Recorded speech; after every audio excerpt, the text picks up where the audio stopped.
Hello student, Shrimati Maurya देवी तापड़िया कन्या महाविद्यालय के इस यूट्यूब चैनल पर आप सभी का फिर से स्वागत है। आज का जो अपना टॉपिक है वो है linear differential equation with constant coefficient. आज के वीडियो में अपन ने ऐसी जो लीनियर डिफरेंशियल इक्वेशन को डिस्कस करने वाले हैं जिसके अंदर जो कांस्टेंट कोफिशिएंट्स को अपन यूज करते हैं। ठीक है, तो लीनियर डिफरेंशियल इक्वेशन के बारे में अपन ने प्रीवियस वीडियोज़ में बहुत अच्छे से डिटेल में डिस्कस किया हुआ है कि लीनियर डिफरेंशियल इक्वेशन होती क्या है, उसको अपन किस तरह से सॉल्व करते हैं। आज अपन ऐसी लीनियर डिफरेंशियल इक्वेशन को सॉल्व करेंगे जिसके अंदर क्या हो रहा होगा, कांस्टेंट कोफिशिएंट्स भी क्या होंगे, प्रेजेंट होंगे और उनकी वैल्यूज अपने को फाइंड आउट करनी होगी। ठीक है, तो अब देखिए, सबसे फर्स्टली अपन देखेंगे कि इसके अंदर जो वैल्यूज़ है, जो कांस्टेंट कोफिशिएंट्स की फॉर्म में यहाँ पर अपने को गिवन वैल्यूज़ है, उन वैल्यूज़ के अंदर जो पहले तो अपन देखेंगे इसको अपन शो कैसे करते हैं, दिखाते किस तरह से हैं। तो देखिए, इसको दिखाने का तरीका जो होता है कांस्टेंट कोफिशिएंट्स वाली का, उसका तरीका इस तरह से होता है dn y बटा dxn प्लस पहला कोफिशिएंट आएगा अब p1 dn minus 1 y dx की power n minus 1 plus p2 dn minus 2y बटा dx की पावर n माइनस 2। ठीक है, इस तरह से वैल्यू जो है वो अपने को यहाँ पर गिवन होगी। तो ये जो इक्वेशन होगी ये किसकी फॉर्म होती है, linear differential equation with constant coefficients. अचर गुणांकों वाली जो रैखिक जो समीकरण है, रैखिक अवकल समीकरण है, उसका ये प्रारूप या उसका व्यापक रूप अपन इसको यहाँ पर डिफाइन कर सकते हैं। ठीक है, तो ये इसका क्या होता है, व्यापक रूप होते हैं, जहाँ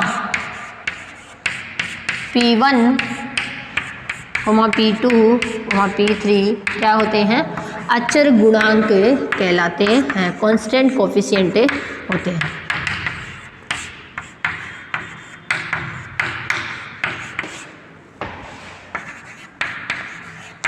ठीक है, इस तरह से अपन कोई भी जो लीनियर डिफरेंशियल इक्वेशन होती है उसको यहाँ पे देखते हैं। ठीक है, इसके अलावा यहाँ पे बराबर में जो होता है वो क्या होता है, अपना होता है Q। अब ये जो Q होता है ये कोई कांस्टेंट कोफिशिएंट्स भी हो सकता है या फिर x का कोई फंक्शन भी यहाँ पर डिफाइन हो सकता है, दोनों में से कुछ भी यहाँ पर डिफाइन ये हो सकता है। ठीक है, इसका जो लास्ट टर्म होता है वो इस तरह से होता है Pny, इसकी फॉर्म में यहाँ पर डिफाइन होता है। ठीक है, तो ये इसका जो है वो जनरल फॉर्म में होता है। अब देखिए, डिफरेंशियल ऑपरेटर, यहाँ पे अपन बात करेंगे अवकल संकारक की कि अवकल संकारक होता क्या है, इसको अपन रिप्रेजेंट कैसे करते हैं, इसकी वैल्यू क्या होती है। देखिए, अवकलन के लिए जो फॉर्म यहाँ पे अपन यूज करते होती है वो अवकल संकारक की फॉर्म में होता है। ठीक है, देखिए कैसे इसको अवकल संकारक को अपन दिखाते कैसे हैं उसको भी अपन यहाँ पर देखेंगे। तो सबसे पहले अपन यहाँ पे अवकल संकारक के बारे में डिस्कस करेंगे। तो अवकल संकारक क्या होगा, देखो ज़्यादा बड़ा नहीं लिखना पड़े इस वजह से अपने इसको थोड़ा शॉर्ट फॉर्म यहाँ पे लिख लेते हैं। अवकल संकारक ये होता dy बाई dx ही है, dy बाई dx। तो इसको जो अवकल संकारक होता है वो क्या होता है, dy होता है। ठीक है, यानी d बाई जो dx होता है उसको किससे शो कर देते हैं अपन, कैपिटल D से यहाँ पे शो कर देते हैं। ठीक है, और कैपिटल D क्या होता है, अपना अवकल संकारक यहाँ पे कहलाता है। ठीक है, समझ में आया यहाँ पे। अगला जो दूसरा होगा तो इसमें क्या हो जाएगा, d स्क्वायर y हो जाएगा। अगर 3 घात होगी तो यहाँ पे d की भी 3 घातें हो जाएगी। इस तरह से यहाँ पर ये डिफाइन होता है। तो यहाँ पे d जो होता है वो क्या होता है, अपना अवकल संकारक डिफरेंशियल ऑपरेटर होता है। संकारक को बोलते हैं इंग्लिश में ऑपरेटर। d डिफरेंशियल ऑपरेटर जो है वो यहाँ पर डिफाइन होता है। ठीक है, तो इस तरह से यहाँ पे इसको लिख सकते हैं। अब इसकी कुछ प्रॉपर्टीज़ होती है उनको भी अपन देख लेते हैं। इसके इन्वर्स जो होता है उसको भी अपन यहाँ पर देखेंगे। तो पहले तो अपन डिफरेंशियल ऑपरेटर के लिए कुछ प्रॉपर्टीज़ यहाँ पे लगती है उनको देख लेते हैं, ताकि आगे जब अपन इनको यूज़ करें तो अपन यहाँ पे इजीली फाइंड आउट हो जाए। ठीक है, तो पहली है होती है इंडिसेस के लिए, घातांक के लिए। तो घातांक में अगर दो कोई वैल्यूज़ है और मल्टीप्लिकेशन में है, दो अवकल संकारक मल्टीप्लिकेशन में है और दोनों की घात अलग अलग होती है, तो ये घातें क्या हो जाएगी, जुड़ जाएगी।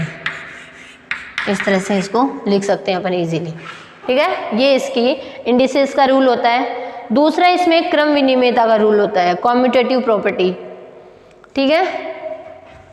प्लस के लिए भी होता है, माइनस के लिए भी होता है, सॉरी माइनस के लिए नहीं, मल्टीप्लिकेशन के लिए क्रम विनिमयता। तो इसको अपन देखो किस तरह से लिख सकते हैं। अगर d की पावर m प्लस d की पावर n है तो क्या लिखा जा सकता है, d की पावर n प्लस d की पावर m है लिखा जा सकता है। या मल्टीप्लिकेशन के लिए देखें तो इस तरह से d की पावर m डॉट d की पावर n है तो उसको क्या लिख सकते हैं, d की पावर n डॉट d की पावर m है लिख सकते हैं, ठीक है। इसके अलावा इनके साथ में कोई और कांस्टेंट हो, जैसे d माइनस एल्फ़ा और d माइनस बीटा हो, तो इसको भी क्या लिख सकते हैं, d minus beta dot d minus alpha लिख सकते हैं, ठीक है। इस तरह से यहाँ पर इसको अपन इजीली जो है वो डिफाइन कर सकते हैं। इसके अलावा इस पर डिस्ट्रीब्यूटिव लॉ भी लगता है, ठीक है। बंटनता का जो नियम होता है वो भी इस पर ऑपरेट होता है। देखिए वो कैसे,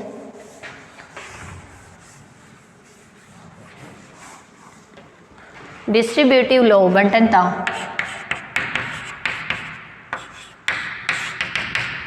तो उसके अंदर देखिए क्या होता है,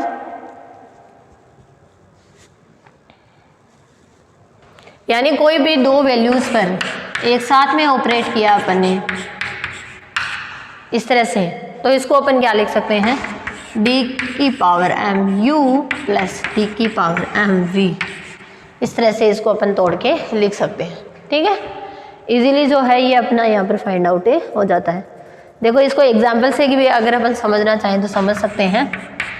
जैसे मैंने लिखा d प्लस 1 साइन एक्स, ठीक है। इस तरह से ये वैल्यू है, तो इसको मैं क्या लिखूंगी, बंटनता का रूल होगा तो उससे ऐसे लिखेंगे d sine x plus sine x, ऐसे लिखेंगे। अब d साइन एक्स मतलब साइन एक्स का डिफरेंशिएशन, तो साइन एक्स का डिफरेंशिएशन क्या होता है, कोस एक्स होता है, तो cos x plus sine x, ये वैल्यू यहाँ पर आ जाएगी, ठीक है। ये डिस्ट्रीब्यूटिव लॉ जो है वो अपन इजीली यहाँ पर डिफाइन कर सकते हैं, ठीक है।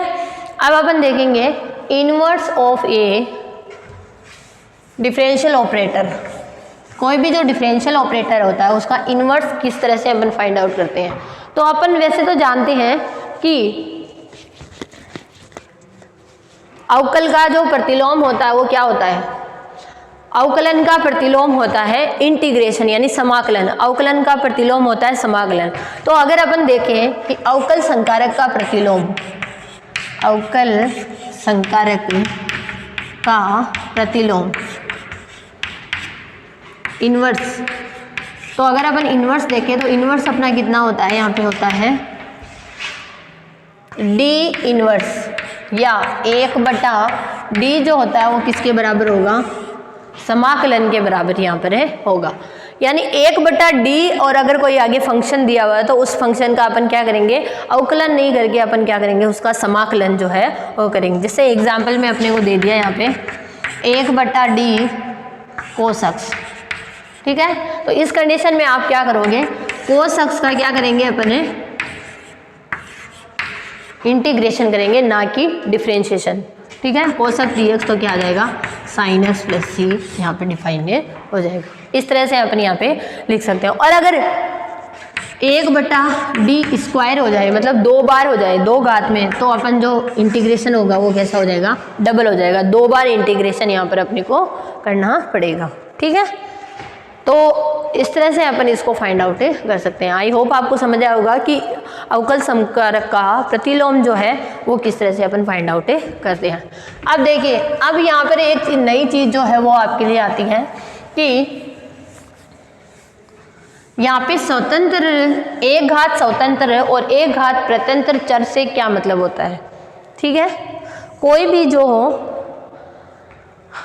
ये वेरिएबल है, वो वेरिएबल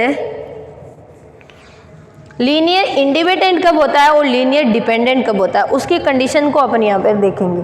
ठीक है, तो देखिए लीनियर इंडिपेंडेंट, पहले अपन डिपेंडेंट के लिए देखते हैं। एक घात है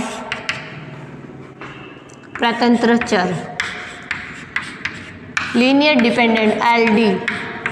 ठीक है, कोई भी जो वेरिएबल है वो LD की घात, LD को कब फॉलो करता है उसको यहाँ पर अपन देखेंगे। तो लीनियर डिपेंडेंट का मतलब यहाँ पर क्या होता है कि कोई भी जो कलेक्शन होता है, जैसे कोई भी जो वेरिएबल का कनेक्शन है y1, y2, y1, एक घात स्वतंत्र कहलाता, इसकी ये कंडीशन होती है स्वतंत्र यानी डिपेंडेंट होने के लिए और इंडिपेंडेंट होने। तो एक घात स्वतंत्र कहलाता है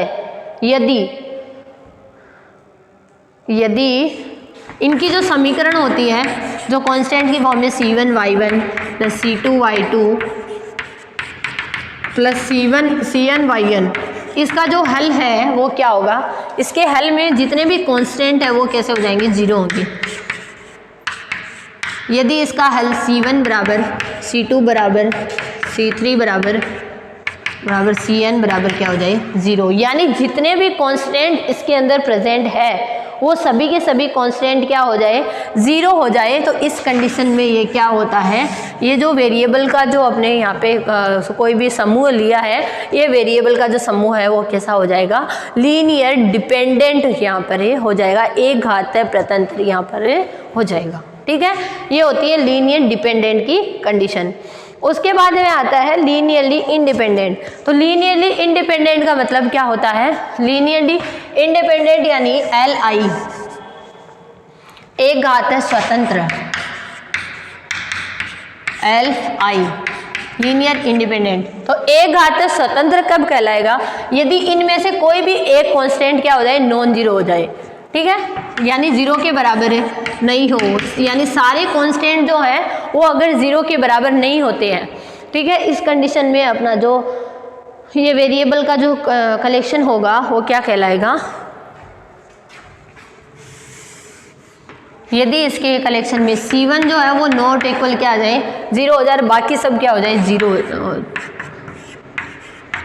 यानी इनमें से कोई भी एक अगर अपना इन जो है वो जीरो नहीं होता है, ठीक है ना, तो इस कंडीशन में क्या हो जाएगा, ये लीनियरली इंडिपेंडेंट जो है वो यहाँ पर आ जाएगा।